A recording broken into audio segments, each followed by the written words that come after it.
President Davis, the live stream is in progress. You may start the meeting. Good evening and welcome to the June 18th regular board meeting of the Capistrano Unified School District. The meeting is now in session. The time is 6:01 p.m. Mrs. Hayes, please call the roll. Trustee Castellanos. Here. Trustee Pritchard. Present. Trustee Zollinger. Here. Trustee Adnams. Here. Trustee Jones is here. Trustee Bullicus Is here. Trustee Davis. Aye. Before we adopt the agenda, please note that F2 OAH case number 202-503-0968 has been pulled by staff. Additionally, staff has pulled item 15C, proposed new 2027-2028 school calendar. May I have a motion to adopt the agenda? So moved. Moved by Trustee Zollinger, seconded by Trustee Adnams. Mrs. Hayes, do we have any speaker cards regarding the adopting of the agenda? There are none. Okay, so all those in favor say aye. Aye. Any opposed? Okay, the motion carries 5-0-2 to adopt the agenda. Mrs. Hayes, before the board recesses to closed session, is there anyone who'd like to speak to a closed session agenda item? There are none.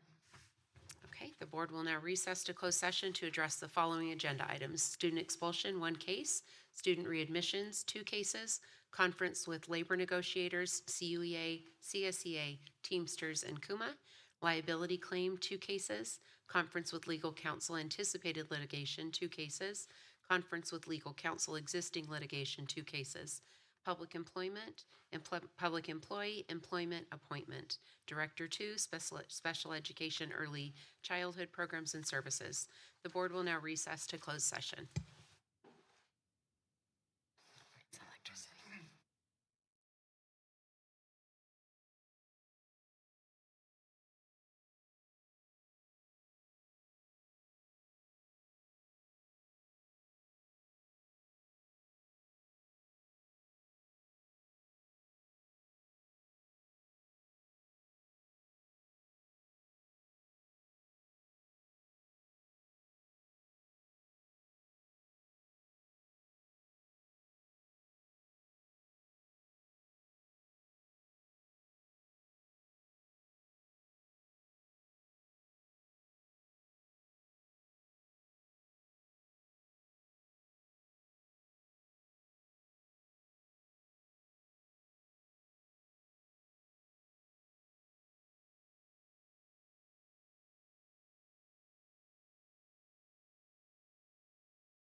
President Davis, you may start the meeting. Good evening and welcome to the June 18th regular board meeting of the Capistrano Unified School District. The meeting is now in session. The time is 7:02 p.m. Mrs. Hayes, please call the roll. Trustee Castellanos. Here. Trustee Pritchard. Present. Trustee Zollinger. Here. Trustee Adnams. Here. Trustee Jones. Here. Trustee Bullicus. Here. Trustee Davis. Here. The Pledge of Allegiance will now be led by our gentleman in the front row. Would you mind leading the Pledge of Allegiance for us, sir?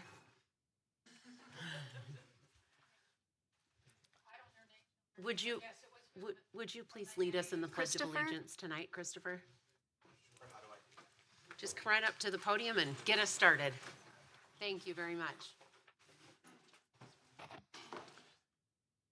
Pledge allegiance to the flag of the United States of America and to the republic for one nation, one nation, under God, indivisible, with liberty and justice for all.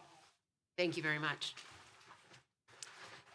Mrs. Hayes, can you please read the report out from closed session?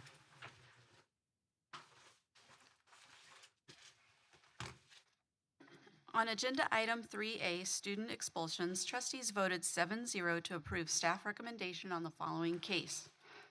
case number 2025018. On agenda item 3B, readmissions, trustees voted 7-0 to approve staff recommendation on the following cases. Case number 2024030 and 2025001. On agenda item 3C, conference with labor negotiators, trustees gave direction to staff. On agenda item 3D, liability claims, trustees voted 7-0 to approve staff recommendation on the following cases. Rejection of government claim number 2513497 and claim number 2513541. On agenda item 3E, anticipated litigation, trustees voted 7-0 to approve staff recommendation on the following cases. ADR case number 202500502 and case number 202500520. On agenda item 3F, trustees voted 7-0 to approve staff recommendation on the following cases. OAH case number 20241000954. The second case was pulled by staff, and the third case, OH case number 20250400342, was approved 7-0. On agenda item 3G, public employee appointment, trustees voted 7-0 to approve staff recommendation. That concludes my report. Thank you. I'd like to recognize trustees for any opening comments. Trustees?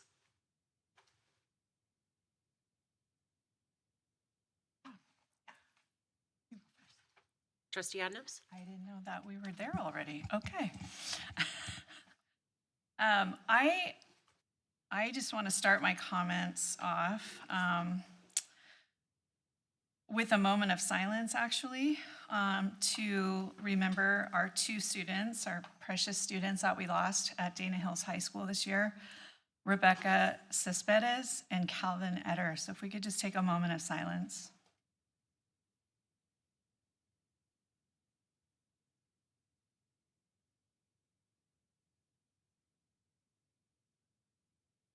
Thank you.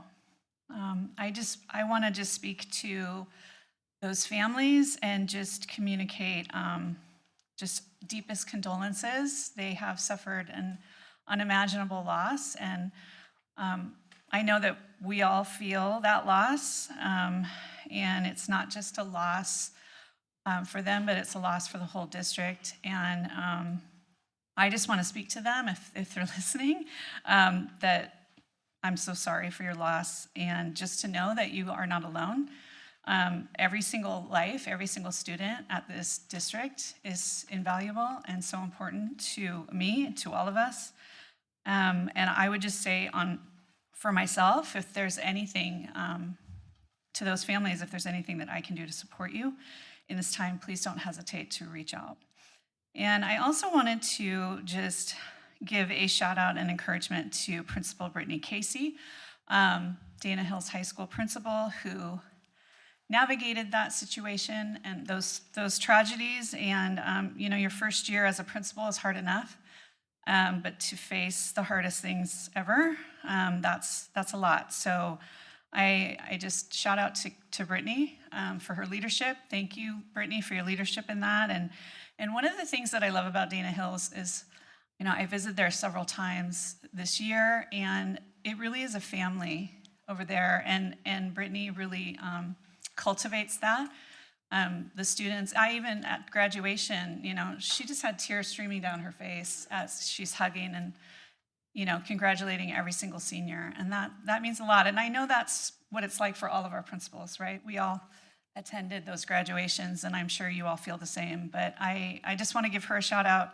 Great job navigating a really, really horrific situation. And I also want to just congratulate every teacher who successfully completed another school year. I know how hard it is every day and how much work it is. I am married to one of the teachers in CUSD, and so I know the challenges. I understand just being a teacher myself. the challenges, the responsibilities, and even the impossibilities that you face each day. So well done on a great, great school year. And congrats to all of our seniors who graduated as well. Nathan Zollinger included. Well done, everybody. Oh, and Krista's daughter, your daughter graduated? Congrats, Krista. That's awesome. Thank you, Trustee Adams. Trustee Zollinger? Yeah, I was just happy summer, first of all. We made it through, and congratulations to all those who have graduates or made it through other exciting times. I was able to attend San Juan Hills STEPS program, and a few weeks before school ended, and I'm so glad I did, because it's a remarkable program, and those teachers are unbelievable who work with these kids. And I didn't realize on graduation day, when I was standing up there handing out diplomas, that I was going to get to hand the diplomas to those STEPS kids. It was the first graduating class at San Juan Hills High School, and they started there 4 years ago as freshmen, and this is the first full class to go through, and it was really exciting. The graduation was awesome. It was my first one, and I loved every minute of it. It was a little more personal maybe for me because I had a graduate, and like was already said, but so many of these kids that were coming through I knew from really young ages, and it was just so fun to celebrate with them. And in the weeks leading up to it, even at award ceremonies, and just recognizing them for the wonderful things they had done. So I just want to say publicly, just thank you. Thank you, thank you, thank you to everyone who had a part in that, who had a part, whether it's kindergarten teacher going up to their senior year teachers that had to put up with a lot of seniors that had senioritis, everybody in between. It's remarkable what CUSD offers these children and these students, and I'm grateful for each person who touched their lives. So thank you. Hey, other trustees? Okay, and I'd like to share a few things. First of all, I'd like to recognize some of our certificated staff retirements. We have a couple of teachers, 37 years, 36 years, 34 years, a principal, 32 years, a teacher, 32 years, 30 years, 29, 28, 27s, 26, 25s, 24s. Our teachers have been here a long time. Our staff have been here a long time. And so I'd like to wish them a happy retirement. And our classified employees, I'm going to go ahead and share his name, Jerry Dendell, 40 years, been in our district for 40 years. And custodian, 35 years. Allison's been here 35 years. And a preschool teacher, 24 years. So I'd like a quick shout out on all of that. And also adding on to the graduation and end of the year activities and all of the fun and everything and the celebrations and what that looks like. At Cal Prep, ATP Bridges, 5th grade clap out at Truman, and seniors that came back and we walked the 5th graders up to BAMS, where they'll be at middle school next year. So that was an incredible opportunity as well. And then San Clemente High School's graduation. So grateful to be able to attend all of those events just in the last finalizing of the year. So happy summer to all of our teachers and staff and principals and certificate classified and everyone. And little update at San Clemente High School. So many great things: academic excellence, significant growth in state testing, achievement in math assessment saw a substantial increase, reflecting focused instruction and academic support, expansion of the AP and the IB programs, strong commitment to the academic rigor by offering a wide range of the AP exams and the IB courses, ensuring that students have access to those college-level learning opportunities. The AVID program at San Clemente, second to none. National Demonstration School, recognized as an AVID National Demonstration School by the National AVID Program. CUSD proudly supports 310 AVID students. Every AVID senior received at least one college acceptance, exemplifying the program's success. And we know our AVID teacher that she's moved on to the county level for Teacher of the Year, and I expect she's going to state. Scholarships and college readiness, the Avid seniors collectively earned over $13 million in community and academic scholarships. Also hosted 4 campus visits for Avid educators from other schools. The WASC accreditation program, San Clemente High School received the highest level of accreditation from the Western Association of Schools and Colleges. It's just that affirming the excellence in institution leadership and our school culture. The implemented of the target academic support, the introduction of tide time, the flexible intervention period built into the school day, that was implemented this year to provide the targeted academic support and enrichment. Theater, San Clemente High School drama, Disney's The Little Mermaid, was just an incredible production, showcasing the talents and the creativity and the love for those specific skills. We had an incredible opportunity to partner a little more with the local organizations as a futures program. The CCA and the Chamber of Commerce hosted a couple events this year. Hoag Hospital, the Rotary Club, enriching students' experiences in the post-secondary pathways. A couple of big academic or athletic milestones. The historic victory of the boys lacrosse, May 17th. That was a huge victory, capturing their first ever CIF Southern Section Championship. Landmark achievement. Girls flag football makes the championship debut. Inaugural 24-25 flag football team, outstanding season. Advanced to CIF, Division III title game of their very first year. Baseball 1 league, track and field. Senior Henry Huntington got 3rd in the Division I high jump at 6 feet 6 inches. Sophomore Mateus Dos Santos was 5th in the Division I 800 meter at 1 hour 52 minutes 62 seconds. And both move on to the Masters. So incredible things happening there. And then CCA, the College and Career Advantage, a little update on some of the things happening there. Record-breaking year with 623 pathway completers.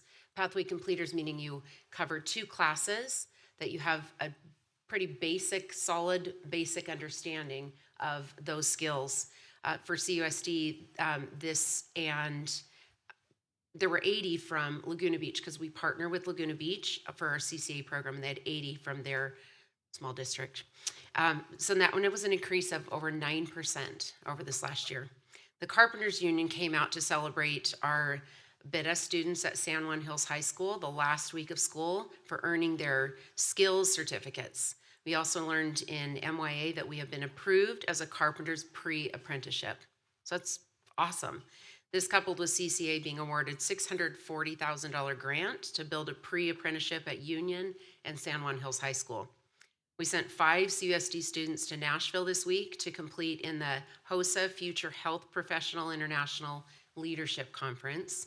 The Futures is a pilot work-based learning continuum hosted by San Clemente Chamber of Commerce and the CCA, and it just exceeded all expectations. Thanks, huge shout out to Hoag Hospital. They were able to complete all 5 phases, ending with a 1-day internship at Hoag Hospital last Thursday. So great things happening, and looking forward to what will be happening coming in the fall. So thank you.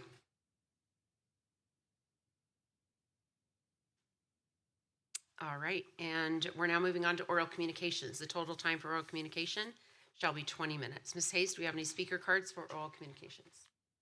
President Davis, we do have speakers for oral communications. I failed to read out the appointee, and so may I go back to the closed session report and completely read out the Yes, as a announcement? point of order, we'll just go ahead and put that in now. Thank you. Okay. Agenda item 3G, public employee employment appointment. Trustees voted to approve staff recommendation to appoint Angela Dryden, Director to Special Education Early Childhood Programs and Services, effective July 1, 2025. Please forgive me for that error. No problem. Thank you. We're excited to have her on board. She's going to be fantastic. Thank you. We have 5 speakers this evening. Every speaker will get 3 minutes. I ask that you line up, and I will call your names in the order that you registered to speak. Our first speaker is Lisa Myers, Sarah Phillips, Mary, Pam, and Lynn. Lisa, please go ahead. Well, it's very sad that I have to be the first one to address this topic and that none of you chose to address it as the board of this community. Maybe you didn't realize this, but it has been a really difficult week in our community, and I'm going to be using my voice right now to speak for our immigrant families. ICE has come to San Juan Capistrano. I'll start by sharing that my gardener, who lives in San Juan, was at my house on Monday crying to me, and I cried with him, about how he witnessed a mother being taken away while shouting that her son was alone at their house. I stopped by my Mexican mom friend today just to give her a hug because she is in such incredible distress.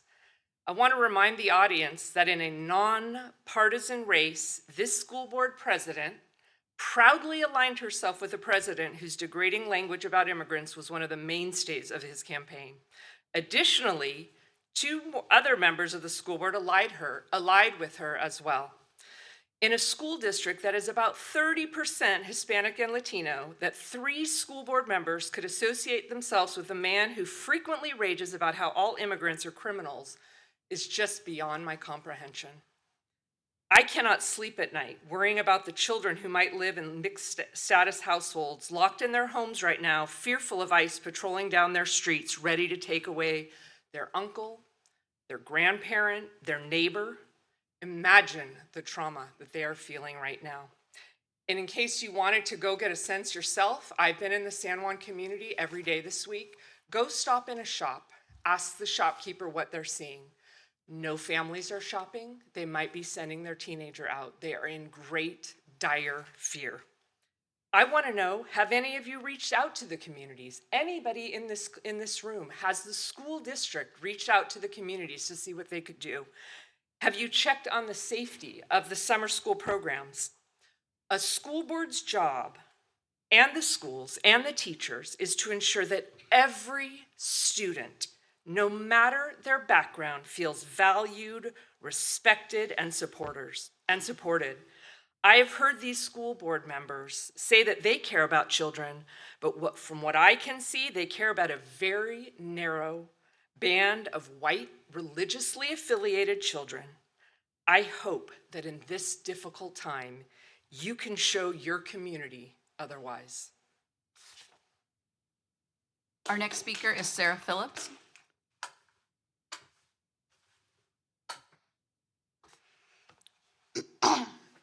Good evening. I read a great book last week, and this is an excerpt.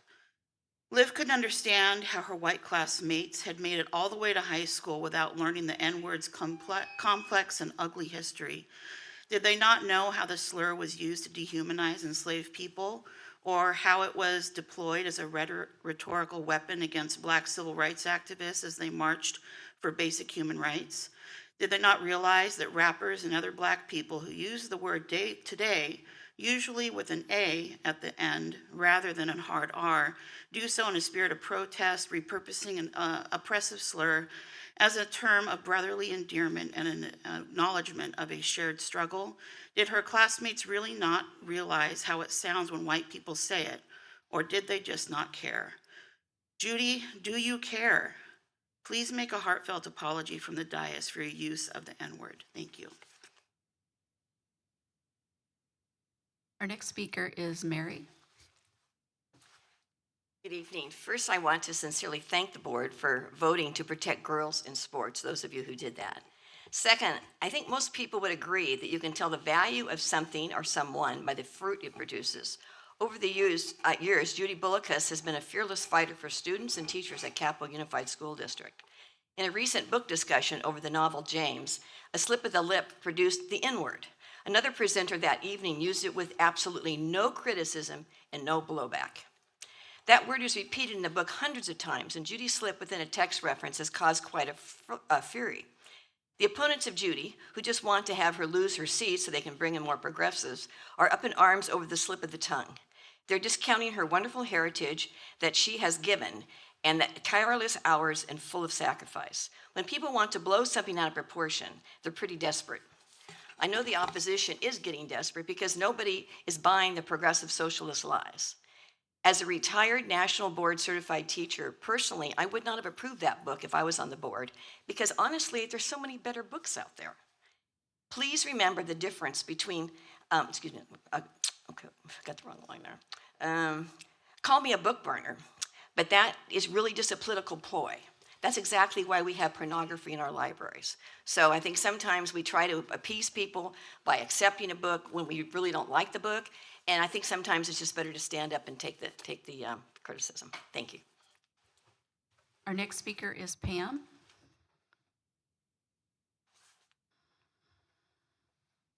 Tonight I speak in advocacy of affirmation to the trustees who stood against censoring Trustee Bullocks. You stood in favor of Judy's 8 years of faithful service to her community and the students that she champions. Judy, you are a proven voice for students, families, and parental involvement, as your slogan stated. Can we convince you to run again? A heartfelt thanks to the trustees who stood for the adoption of the Title IX resolution, biological girls only in girls' sports. May biological girls be granted fair justice. And President Davis, thank you for your outstanding leadership that exuberates a brave boldness that is fair and balanced to all, a discerning wisdom that promotes family values and parental hierarchy, and moral principles demonstrating honorable and righteous ethics. Thank you, chosen trustees. Carry on in integrity and grit. Our next speaker is Lynn. I'm reading this comment from a former CUSD teacher who couldn't attend tonight, but I support her in these remarks. Trustee Judy Bullocks' written apology for her mistake in saying dumb, fill in the blank, word is inadequate. The fact that it was unintentional is the root of the problem. She doesn't realize that a white person should never ever use that word. Judy and those on the school board who refuse to address this issue at a meeting or a workshop must be held accountable, especially for silencing those who are outraged. We will continue to speak until there are consequences for the hateful shenanigans of the school board. In the book, James, he is told that if you're not making mistakes, you're not learning. Yes, Judy apologized for making a mistake, but she did not learn from it. The way this was handled gives us a striking example of the importance of diversity, equity, and inclusion programs in public schools and workplaces.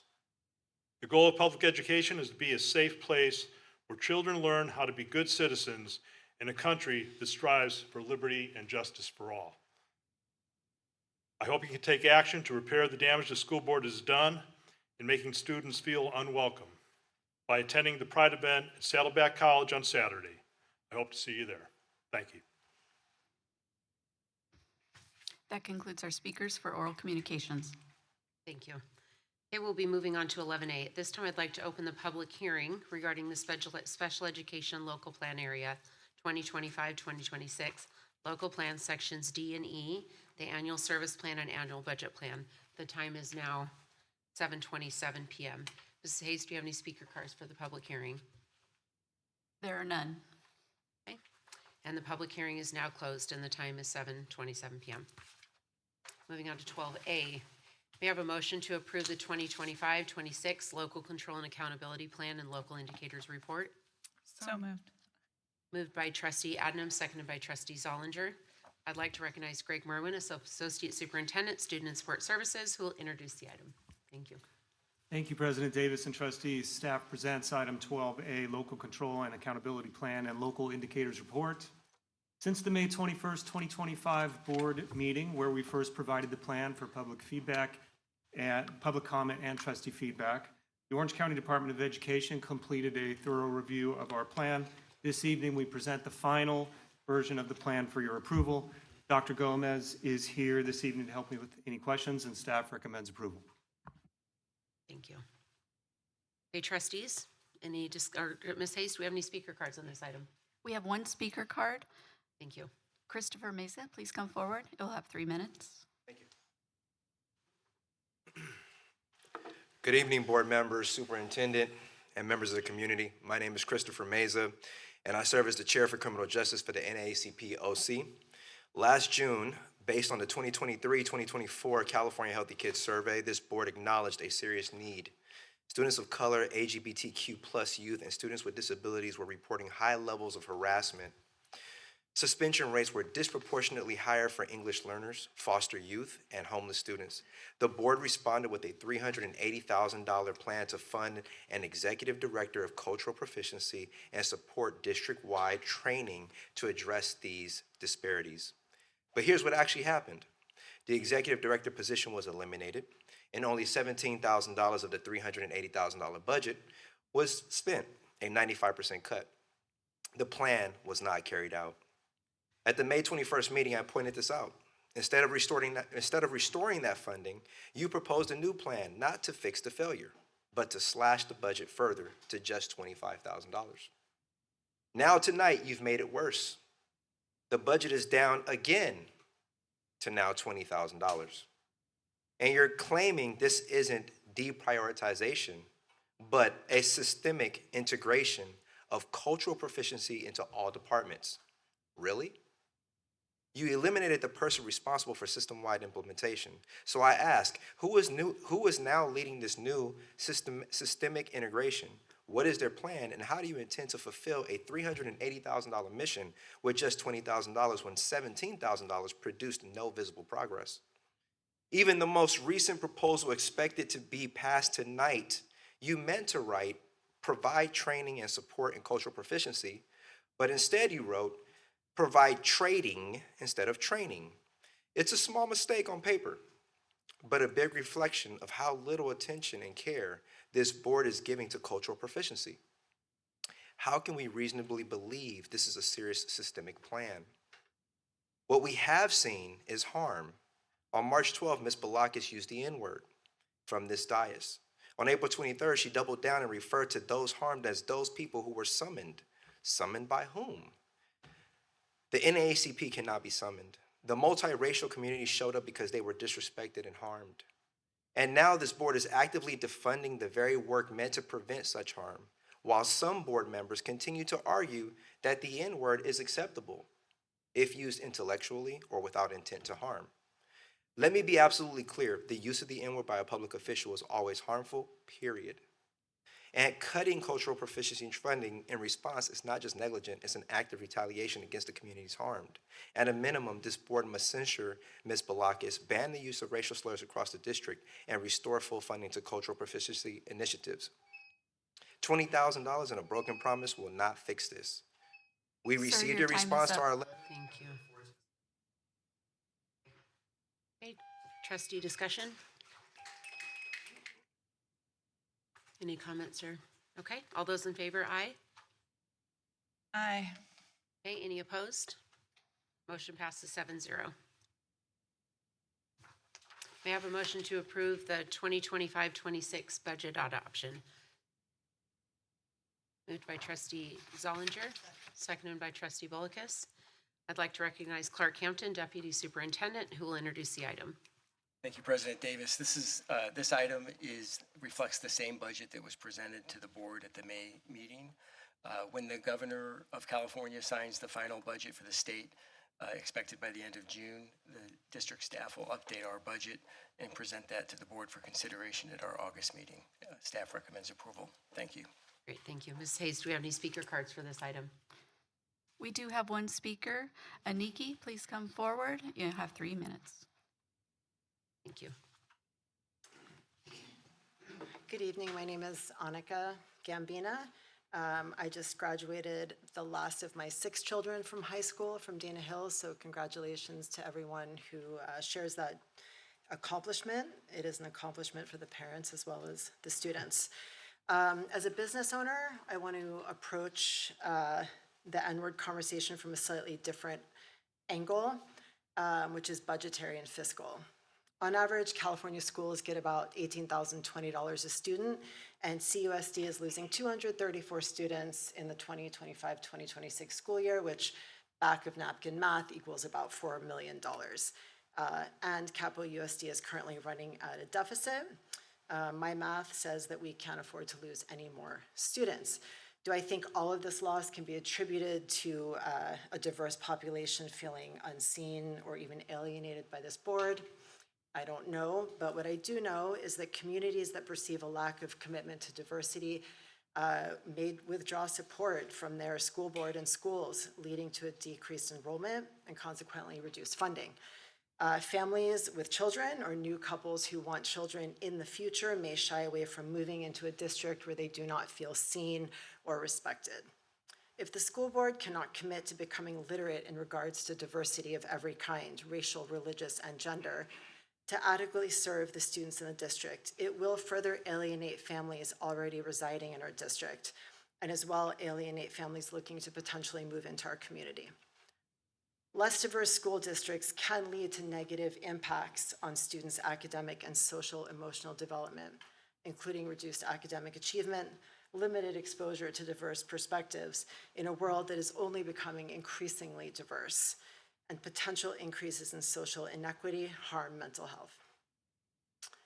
This alienation not only affects funding for our district, but it does affect every aspect of our community's economics. Median home prices fall, as schools shrink and lose budgets, limiting course offerings. Programs such as art, theater, music, etc., impact the overall quality of education and appeal of the community.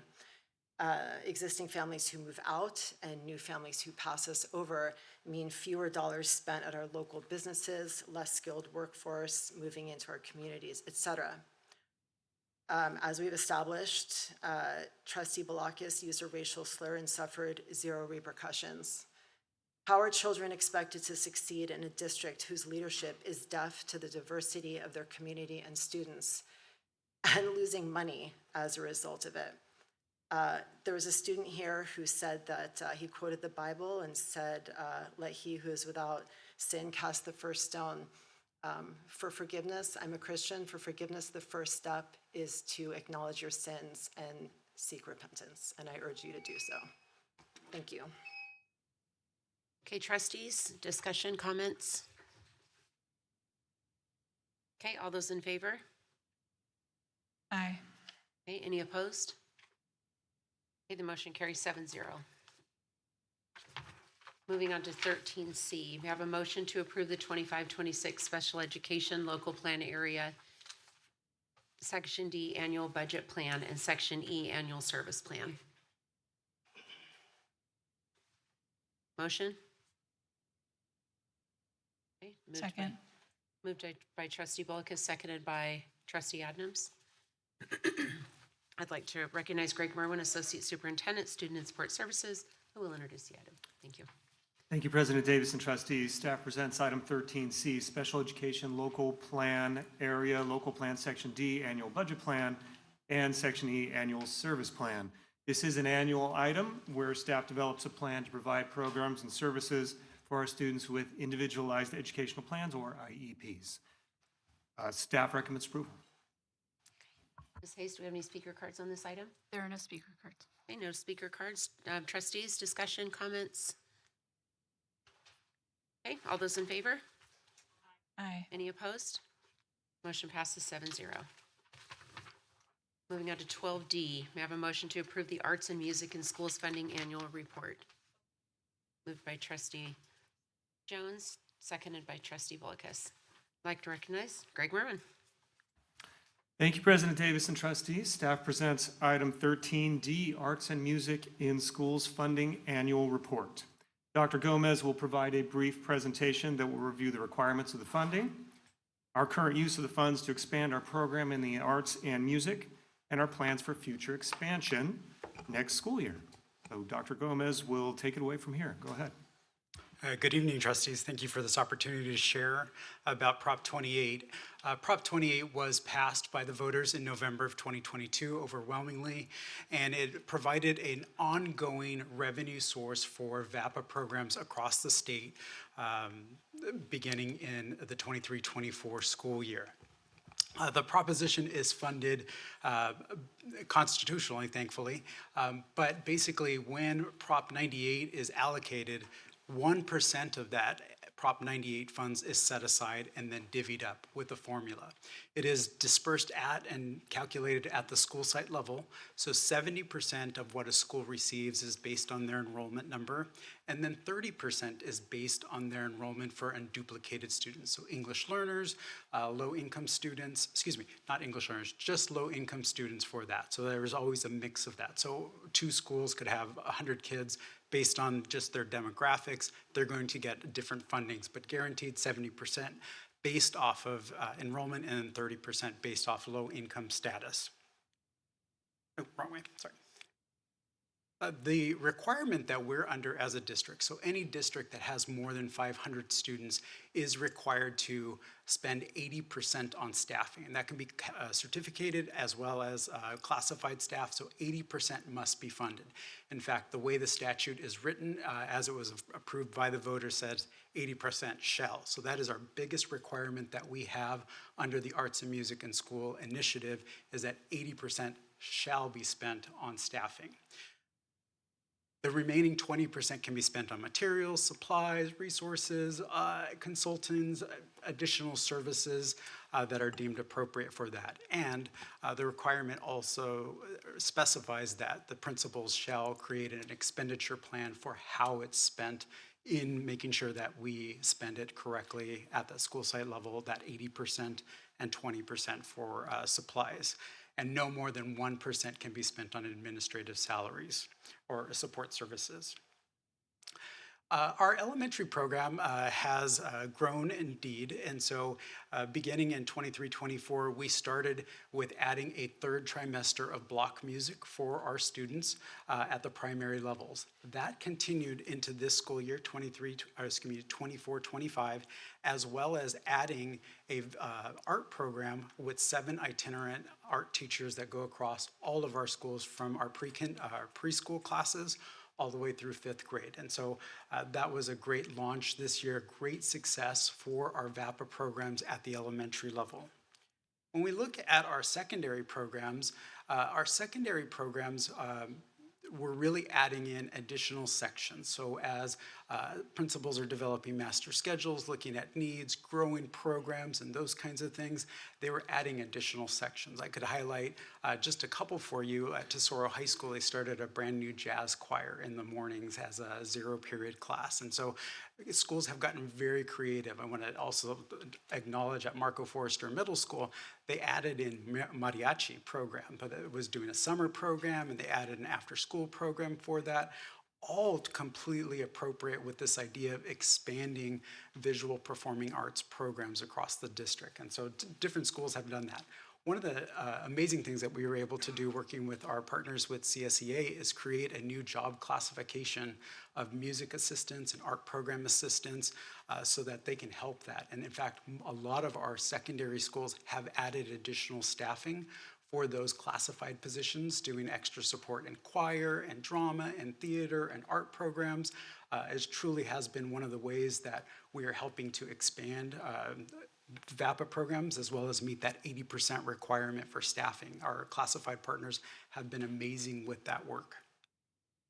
New in 25-26, at the elementary level, no one school had just enough money to hire somebody, because you have to do that 80%. So our principals came together in the spring of 23 and said, we have this new funding source, let's pool our resources together, and that's what they did. And that's why we had that additional trimester of block music at the elementary school, and then expanding that into an art program for this year. As we looked forward into 25-26, we met with our elementary principals and said, is this something we want to continue in providing pooled resources? Again, knowing that 80% of our funds have to be spent on staffing. And our principals came back and said, yes, let's continue to pool resources. And one of the things that we are looking at doing is being very creative with that.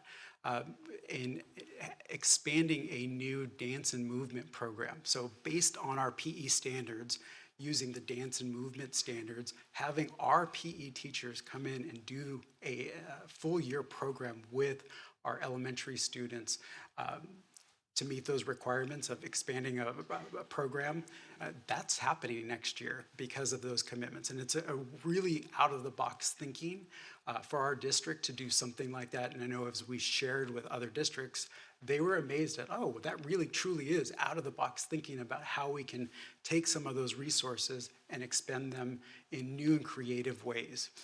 Really at the secondary level, thanks to the work of Executive Director Chris Carter, we're looking at how do we expand our CTE pathway. So President Davis, you mentioned from CCA expanding those pathways. One of those pathways that we're looking at expanding is our VAPA pathways at our secondary schools, which will help, one, grow our VAPA programs, our VAST programs, but really look at how we're meeting the needs and providing more opportunities for career tech ed pathways in our district.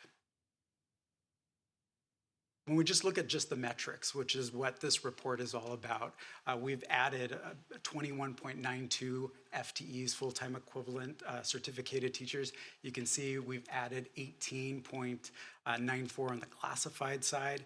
Over 16,000 students are directly benefiting from those additional staffings across the district. The way we've been using our funding absolutely meets the standards for what the initiative requires of us in terms of how we're reporting that and how we're doing that. One of the things we're looking at doing is enhancing our website so that we can share some of the amazing things that Prop 28, our Arts and Music in Schools, is helping us to accomplish for our students across the district.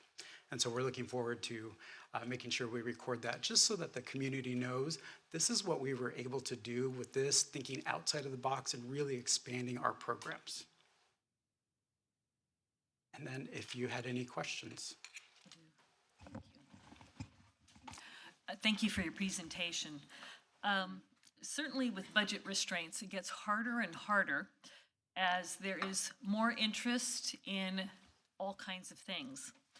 And one of the challenges at the secondary level is we believe in sports and we believe in VAPA.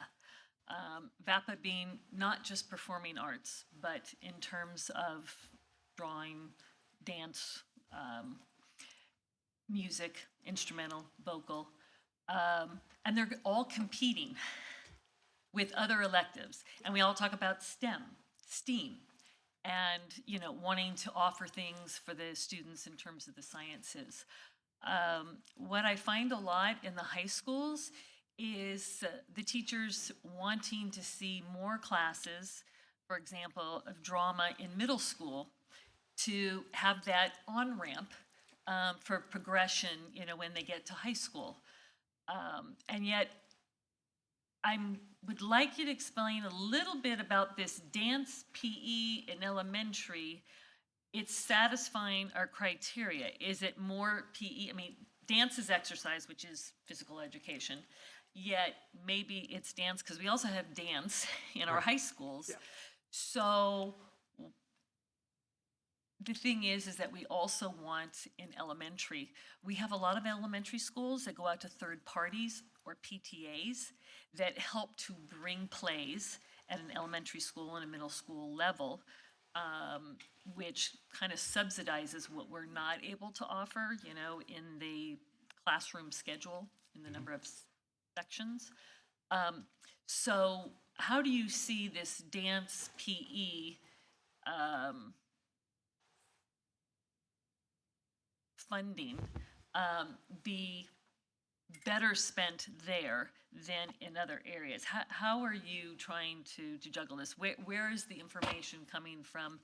People are saying it's innovative, and indeed it is, but I'd like to still see the opportunity of more middle schools having more VAPA opportunities to go into high school. And I'm glad that elementary instrumental music has, where it's year-round now, and not just one semester.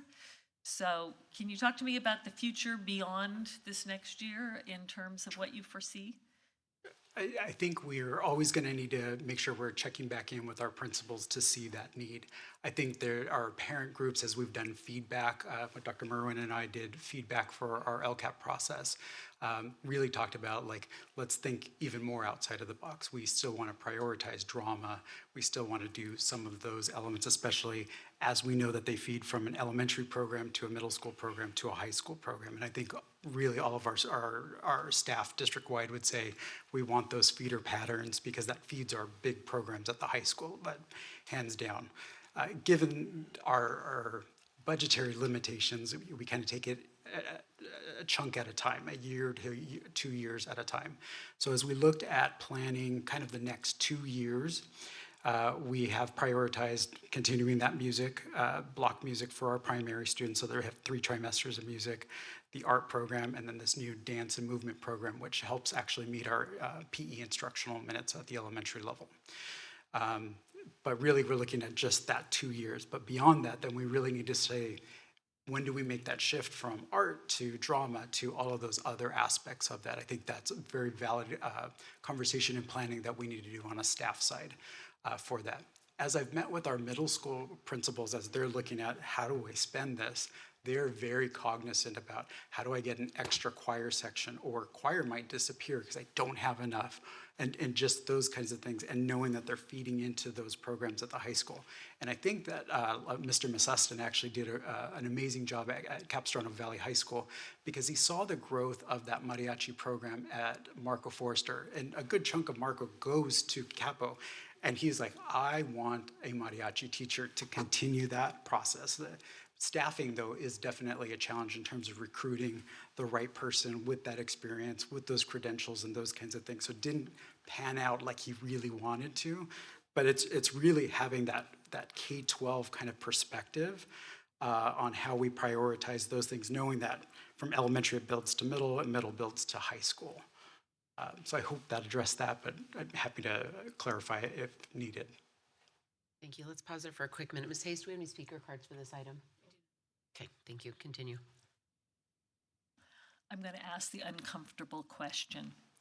So it satisfies with our Prop 28 arts money to satisfy PE. So what does that mean that we're taking away in arts to satisfy that, because we didn't have the monies elsewhere for the PE? Great question. I'm putting you on the spot, but I'm sorry, I'm talking to my music and my arts teachers and getting feedback, and I'm asking the hard questions. Yeah, so our elementary PE program was funded from our one-time COVID monies. With that, all the additional monies that we had, we prioritized that time so that it created opportunities for staff to do their PLC work and really kind of figure out curriculum post-COVID. So that was that one-time funding that allowed us to have that program and to not go from PE always provided by these PE specialists to transition to 100% provided by our elementary teachers. This kind of filled that gap. We're still meeting PE requirements. We're expanding our VAPA program, doing this focused dance and movement program. At the same time, it also creates a bit of a window for our elementary teachers to still continue with their PLC work that they've been working on without going from 60 to 0 in a 1-year process. So that gives us at least 2 years of at least once a week for our elementary teachers to still be able to do their PLC work and advancing what we're doing in curriculum and instruction. If I may jump in, Trustee Bouloukas. Also, I would say that we did not take away anything from elementary in order to provide the dance and movement program. This is in addition to, and this is because there was a surplus of Prop 28 funds from when we started, that we have additional funds to spend over the next 2 years. So we didn't sacrifice the art or the music to do this. This is in addition to those other programs continuing. So that's the other part of it. It's enough for 2 years of funding for dance and movement, and that's because we had a surplus of funds to spend down. And my last question, this dance, since it's now been projected and everyone's excited about it, do we know the different types of dances they're going to learn, or is this just wiggle and move? I mean, they're going to learn the salsa, or anything you can share at this point? Great question. So we've gone through the recruitment process and made sure we have the right teachers for that. They'll actually be building a lot of that curriculum out over time, but it's not going to be 30 weeks of line dancing. I know one of our colleagues here was like, 30 weeks of line dancing. That's just, there's so much more in dance in terms of spatial body movement, understanding rhythms and all of those parts before you ever get to a line dance, a square dance, so those kinds of those things in there. But that curriculum is going to be developed as we kind of move through that, and as that team's been identified, they'll write out that curriculum for us this year. Yeah, we'd be happy to share with trustees again what that looks like. And it is 1 day a week of the PE program. The other part of, is that's 50 minutes. They need 100 minutes per week. So then the other part would be then typical PE from their teachers. I think you already clarified this, but I'm just gonna, Dr. Merwin mentioned it too, but just for clarification, so I completely understand. So in 23-24, we funded K-3 music for three trimesters, right?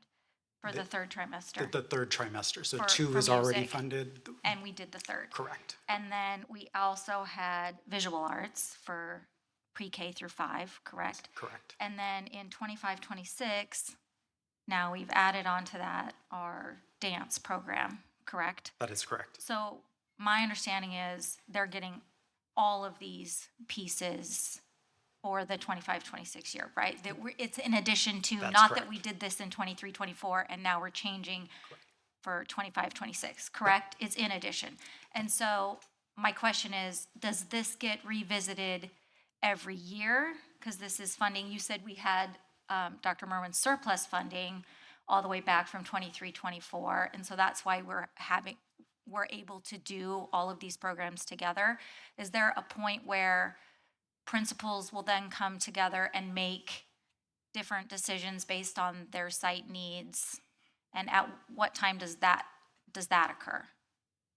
Great question. So we took a little bit more cautious approach to spending our Prop 28 funds in 23-24, which means we didn't spend everything. We actually are still spending our 23-24 funds For these, strategic right, for all for- of this, which correct. then has given us plenty of room to be able to fill that in. I think where we're going to be in about a year and a half, we're going to need to revisit what are our priorities in either continuing this part of the music, the VAPA program, Right, okay. or this dance program, because you can't do all three, because we Right. won't have enough funds to continue that in to 2 continue years. all 3 programs Yes. throughout the years to come. Correct. So then the next question would be, which you talked about, which I thought was a great idea, right? Feeder programs. And you mentioned this is site specific, like what they needs at their site, and they don't have enough money really to hire a teacher for that specific site, but that they've pooled their funds. So then could there be maybe conversations about feeder schools getting together and talking about what I do here maybe can translate into where these students are going next, instead of just elementary meeting or just the secondary meeting, but having those feeder schools meet as a team? Oh, absolutely. I think all of those options need to be on the table as we consider those out years with that. Correct. Yes. Thank you. I really appreciate this presentation. Thank you. And if I may also add that part of the Prop 28 requirements for this is that we provide a report to the board at the end of every year. So we'll continue to keep you updated. And then every spring, we'll be working with the principals to talk about the following year and how they are, what their plan is for expenditure. Because again, it is the principals that's deciding this per the Prop 28. So we will update you at the end of every year regarding what's happening and what's coming up.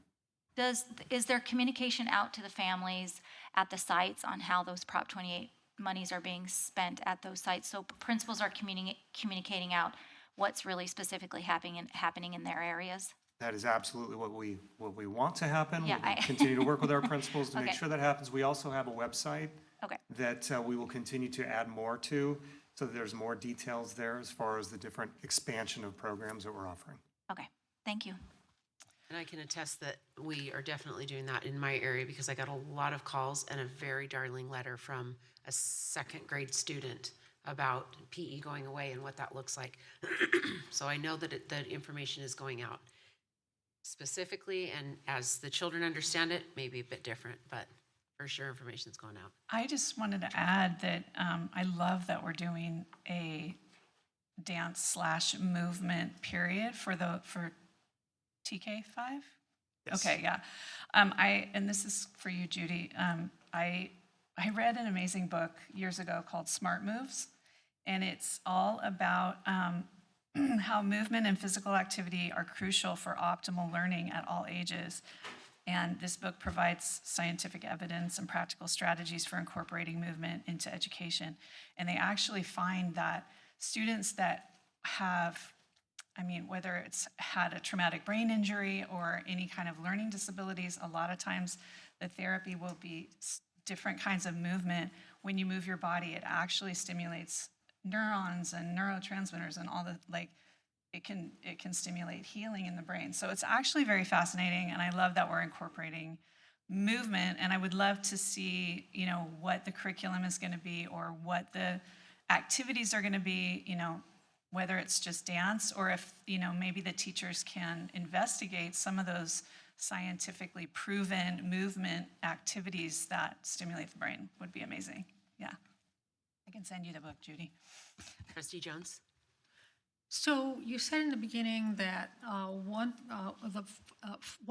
of Prop 98 is pulled in for this. Is there any new funding, or is this all just a reduction of our Prop 98 funds that we were previously getting?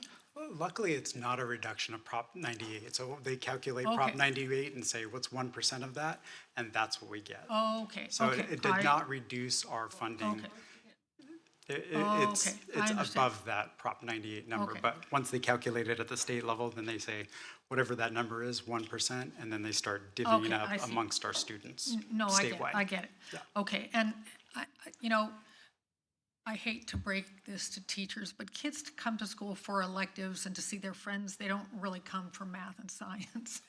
So I think this is pretty great, but I think there are some issues with it. I was talking to a ceramics teacher recently who was saying that now he has another ceramics section, but because 80% of the funds have to go to salaries, he doesn't have more money for clay. And the cost of clay has doubled in the last, 3 years or something. So he doesn't have any clay for this extra section. So that's kind of an issue. And we can use 80% on teachers and 20% on supplies, but the fact that San Clemente High School has no theater and our South Orange County School of the Arts at Dana Hills High School has the most inadequate theater except for San Clemente that has no theater. We can't do anything about that, and that bothers me. I also am aware, and I wanted to ask you about this. I know we're losing math and science classes to the arts classes. And I was a theater kid. I am all in favor of this. But I'm also concerned about the fact that I just happen to know that at Mark Forster, we lost the data science class that had been going on there because it got pushed out by having to provide more VAPA classes. Do you know what math and science we've lost other than that data science class at Marco? I'm not aware of that. I'd have to follow up. Okay, So yeah, I I'd cannot answer appreciate that one. hearing about that because that's a big concern of mine. Again, it's not what kids are mostly coming to school for, but we are required to provide them with an education. I think data science is something really important. I know we have a staff member whose son is now working in data science after getting, I think, a master's or a doctorate in it, and it is certainly a growing field, and it's concerns me. The prop, I think, got put on the ballot, and I don't approve of ballot box budgeting, but it got put on the ballot, I think, by enthusiastic people in LAUSD that was not providing adequate VAPA. And in this district, we have provided a lot of VAPA for a long time, and many of us who have kids who have graduated and kids still in school have seen how much VAPA we have and the fabulous, we had the Grammy Educator of the Year about 5-6 years ago. So I'm concerned that this is not, I'm sure it's great in LAUSD because they weren't doing enough. But, and I'm sorry to have to say it again, I was a theater kid. But I think it's a little bit counterproductive for us because I know it is pushing out other classes. Thanks. Two things. One, Dr. Merman, could you get us the data? Absolutely. On We'll the follow data up on that science and give you class the and get back to specifics. us on that. Thank you. And go ahead. Ask if that's accurate, that we are pushing out, that this is going to nudge out sections for math and science. I will definitely look into that. Okay. And I know as we Go ahead. go ahead. I just want to add the comment. I don't know about that, so it'll be interesting to get the statistics. But we also know that at least in instrumental music, they say that that really helps students in math. And it was very interesting. Dr. Brown had joined me at Tesoro for their Torch of Excellence, and I was there also then for their senior awards. And I can't tell you how many times I nudged him to say, they're all girl students who are getting these STEM awards. And one of our top VAPA performers who won a prize got the calculus award. And we started this conversation, and then in CSBA newsletter, like a week later, I see that really we're starting to look at that boys are not performing as well in math and science. And I said, we need to start looking at that because it's starting at a very low level. So all of this is for the educators to figure out, but there's a lot of nuances. I mean, we want to provide everything, and yet the budget only goes so far. But we're just hearing things, reading things, and wanting to ensure that we're trying to do the best we can, and based on actual data that we're making those decisions. Thank you. And I just want to kind of reiterate the fact that the reason we have extra funds is when Prop 28 came out, we weren't sure how, and it wasn't clear on how we could spend it. So our goal is not to save funds, but rather to use funds for classes that are currently in school. So that's the only reason that we have extra funds, is that we are carefully navigating what's happening with that. I would add too, President Davis, that the rules were very unclear at the very Yes. beginning, so we didn't want to jump in and start spending the money incorrectly. That we So we were couldn't conservative to wait until they were really clarifying the rules, and then that meant we had a surplus. 100%. Yes, thank you. Yeah. Any other questions, comments? My one other comment is not only do we not have enough clay for the expansion of, but we don't have the ability to buy new instruments. And we have schools that are 50 years old and all. We're constantly in repairs, and there are certain instruments that don't get repaired, and they can't, even if there was more interest, there is not instruments to be able to provide. And so the student either has to rent it or, that 20% when you talk about, and we've got high schools that are buying sheet music and drama classes that are spending it when there is a famous play that they want their students to be able to perform, they're paying for that. That's not all just free. Yeah, free stuff. Thanks. Can we look into the clay situation and verify that we have enough clay at our sites? We're on it. Thank you. Okay. Thank you. And Michael, thank you very much for the presentation. Thank you. One thing, Michael. Oh, sorry. So, Thank you. I have a question, something Kristen mentioned about employees within this parameter. So is there something going on with credentialing, single subject, multi-subject credentialing in dance and theater now? So the state, just a couple years ago, started a new credential for dance. Okay. So if you're teaching a dance-driven class, it used to be a physical education credential allowed that. When the state switched to having a subject-specific one in dance, now only dance credentialed people or those PE teachers that have the credential issued before a certain date. I want to say 2022, but I'm not sure exactly on that date, but pretty recently, if your PE credential was before that, you're fine teaching dance, but now you have to have a dance credential. So in their discussions on how this money's allocated, they factor in an idea of a credentialed dance instructor rather than, having the grandfathered in PE coaches and stuff like that? When HR did the recruitment process, it was PE eligible that have dance or a dance credential, just to make that clear. Yeah. And it wasn't theater as well? Oh, that's right. There is a new theater credential too, Yeah. because that used to be under the English credential, Correct, yeah. and then that also changed. So there is a single subject theater credential now too. So it's likely in the future, as this builds out, that there would be credentialed dance and Yes. credentialed theater instruction.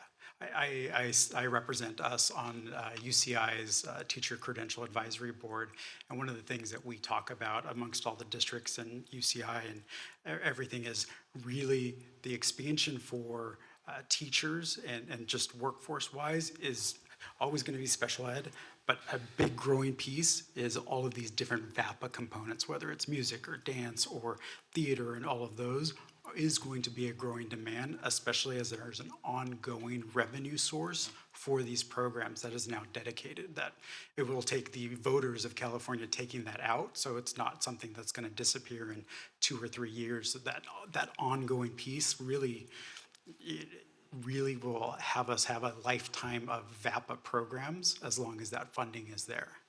Thank you. Any additional comments or questions? Okay, Michael, thank you very Thank much. you.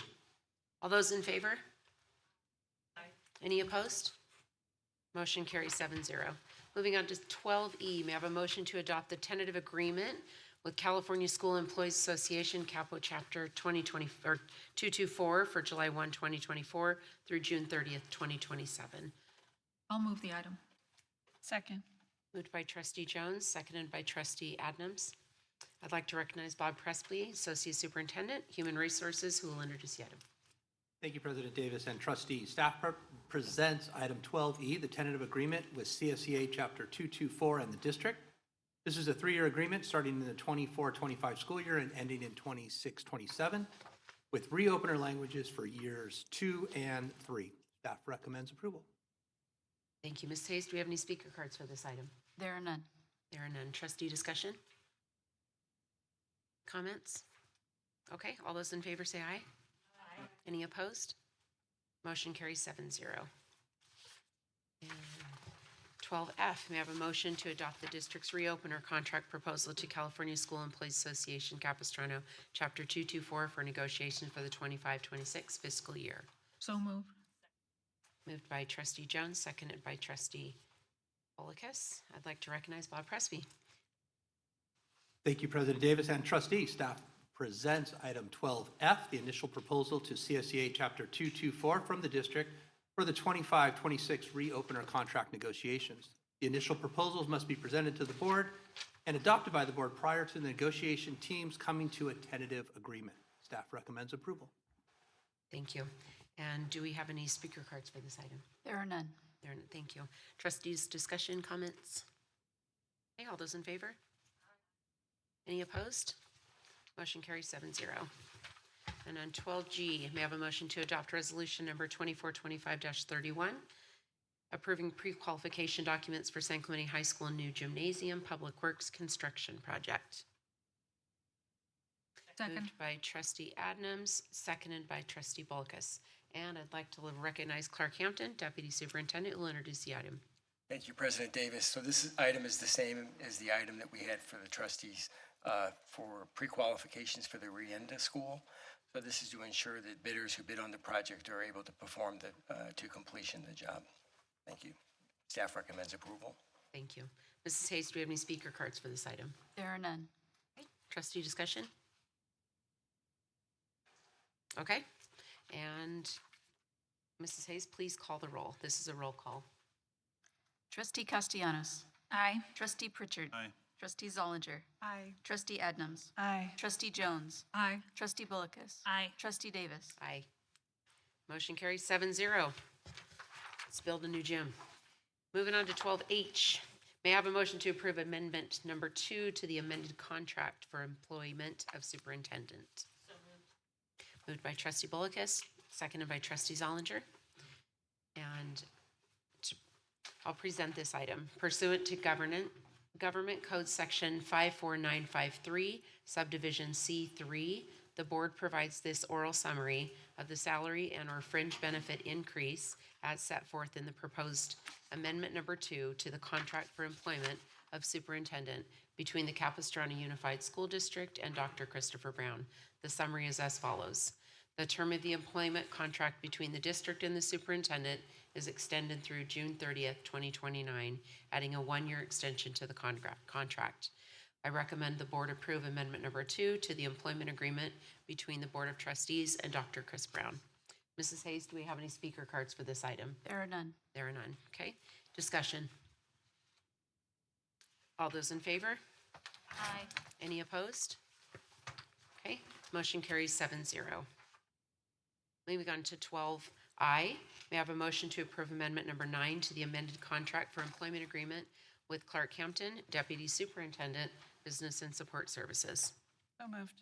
Second. Trustee Adnams, seconded by Trustee Jones. I would like to present this item. Pursuant to Government Code Section 54953, Subdivision C3, the board provides this oral summary of the salary and/or fringe benefit increase as set forth in the proposed amendment number 9, contractor employment of Deputy Superintendent between the Capistrano Unified School District and Mr. Clark Hampton. Amendment number 9 makes the following changes to the Deputy Superintendent's contract. The term of the amended employment contract between the district and the Deputy Superintendent of Business and Support Services is extended through June 30th, 2029, adding a 1-year extension to the contract. Increases the salary of the Deputy Superintendent by the same percentage and subject to the same contingency as other employee groups.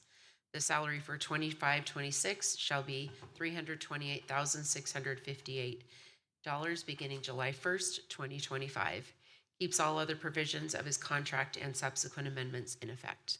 I recommend the board approve amendment number 9 to the contract for employment of the Deputy Superintendent. Mrs. Hayes, do we have any speaker cards for this item? There are none. Okay, discussion? All those in favor? Aye. And any opposed? Motion carries 7-0. And moving on to 12J, may I have a motion to approve amendment number 4 to the amended contract for employment of Associate Superintendent, Education and Support Services? Moved by Trustee Bullicus. Second. Seconded by Trustee Jones. I'd like to recognize Clark Hampton, Deputy Superintendent, who will introduce the item. Thank you, President Davis.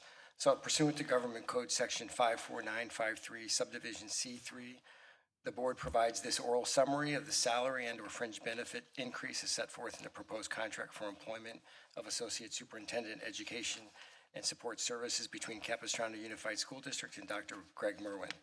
Amendment number 4 makes the following changes to the Associate Superintendent, Education Support Services contract.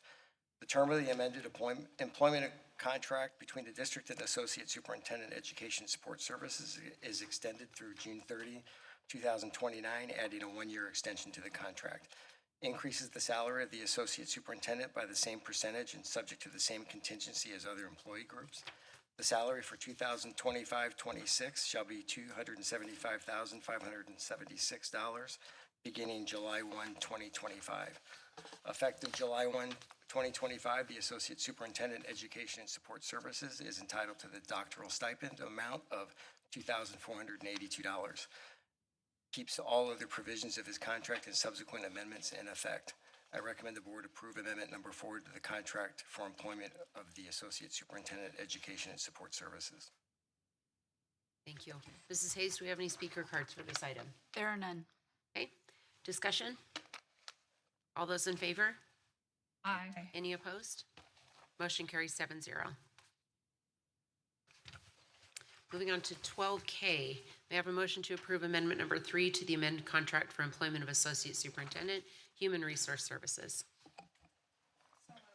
Moved by Trustee Jones, seconded by Trustee Bullicus. I'd like to recognize Clark Hampton, Deputy Superintendent, who will introduce the item. Thank you, President Davis. So pursuant to Government Code 54953, Subdivision C3, the board provides this oral summary of the salary and/or fringe benefit increases set forth in the proposed contract for employment of Associate Superintendent, Human Resource Services between the Capistrano Unified School District and Dr. Robert Presby. Amendment number 3 makes the following changes to the Associate Superintendent, Human Resource Services contract. The term of the amendment The term of the amended employment contract between the district and Associate Superintendent Human Resource Services is extended through June 30th, 2029, adding a one-year extension to the contract. Increases the salary of the Associate Superintendent by the same percentage and subject to the same contingency as other employee groups. The salary for 2025-26 shall be $254,096, effective July 1, 2025. Effective July 1, 2025, the Associate Superintendent Human Resource Services is entitled to the doctoral stipend amount of $2,482. Keeps all other provisions of his contract and subsequent amendments in effect. I recommend the board approve amendment number 3 to the contract for employment of the Associate Superintendent Human Resource Services. Thank you. Ms. Hayes, do we have any speaker cards on this item? There are none. Okay, thank you. Trustees, discussion? Okay, all those in favor say aye. Any opposed? Motion carries 7-0. We will now move on to the consent calendar. Mrs. Hayes, do we have any speaker cards for this item? We do. We have 2 speaker cards this evening on consent. The speakers are Samuel Penrod and Joyce Schnapper. Samuel, please come forward. And Joy, you can come on up if you like.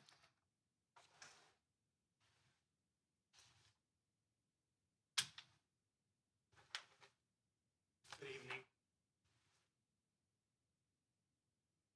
In March, Judy Balakas used a racial slur at this board meeting.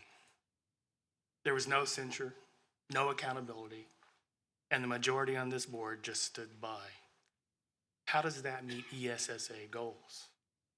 Then last month, the board majority pushed through an anti-trans resolution that harms your trans students.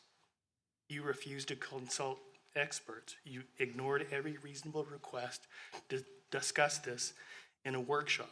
You ignored community voices. The federal amendment. You did the opposite of what you claimed. You promised to listen, but you didn't. How does that meet ESSA goals? Meanwhile, our district is projected to lose over 200 students per year, and that's $4 million in funding gone. I know some students are leaving because they don't feel safe in this district. Lisa, you promised to increase enrollment. Instead, you've led a majority that's turning the Capistrano Unified School District into a culture war battleground. And families with children, especially LGBTQ, Black, and immigrant families, are being alienated. How does that meet ESSA goals? Judy, you claim to support career and tech programs like cybersecurity, engineering, and data science. But those programs depend on stable enrollment, and you can't grow enrollment while alienating nearly half the population. You say you want to protect community values, but what you're really doing is destroying them. The result, fewer students, less funding, fewer opportunities, and a fractured community.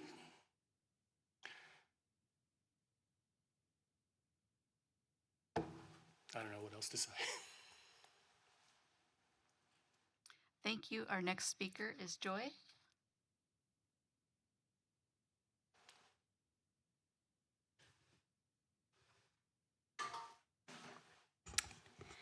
Good evening, President Davis, Deputy Superintendent Clark Hampton, and members of the school board.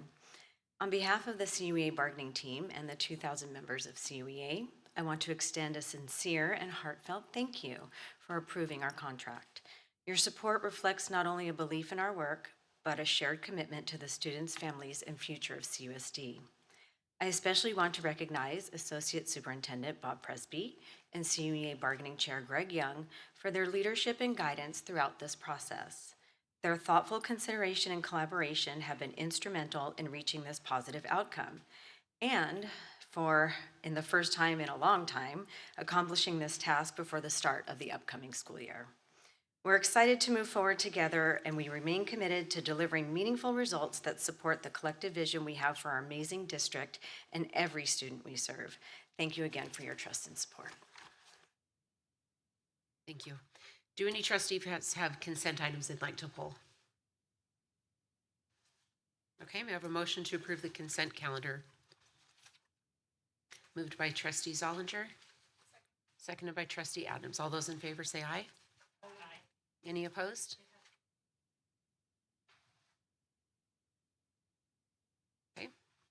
have to be a roll call? Point of order, is this a roll call item?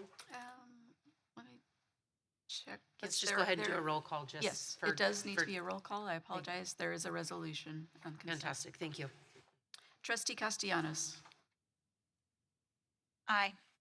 Trustee Pritchard. Aye. Trustee Zollinger. Aye. Trustee Adams. Aye. Trustee Jones. Aye. Trustee Bullicus. Aye. Trustee Davis. Aye. Thank you, Trustee Jones. Motion carries 7-0 to approve the consent calendar.